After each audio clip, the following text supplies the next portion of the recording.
രേണുവിന്റെ ബാല്യകാലം എങ്ങനെയായിരുന്നു? എൻ്റെ ബാല്യകാലം കുറച്ച് ടഫായിരുന്നു. 6 months പ്രായമുള്ളപ്പോൾ തന്നെ അച്ഛൻ മരിച്ചുപോയി. അതിനുശേഷം ഞാൻ എൻ്റെ ഗ്രാൻഡ് മദറിൻ്റെ ഒപ്പമായിരുന്നു.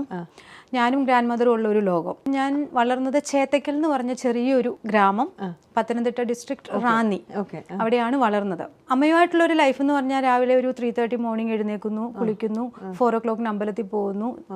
എല്ലാ ദിവസവും നിർമാല്യ ദർശനം. ചേത്തക്കൽ എന്ന് പറഞ്ഞൊരു അമ്പലമുണ്ട്. എല്ലാ ദിവസവും നിർമാല്യ ദർശനം 10 വയസ്സ് വരെ ചെയ്തു. അതാണ് ഗോഡ് സ്പീഡിന് പേരിടാൻ കാരണം. അങ്ങനെ വരട്ടെ.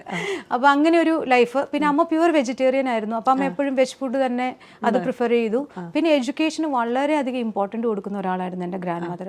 അദ്ദേഹം അന്നത്തെ 8ാം ക്ലാസ് ഒക്കെ പാസ്സായ വ്യക്തിയായിരുന്നു. അപ്പം അദ്ദേഹത്തിന് ഞാൻ നന്നായിട്ട് പഠിക്കണം, എന്നും സബ് കോൺഷ്യസ് മൈൻഡിൽ ഒരു കാര്യം അമ്മൂമ്മ പറഞ്ഞു ഫീഡ് ചെയ്തുകൊണ്ടിരിക്കുന്നു.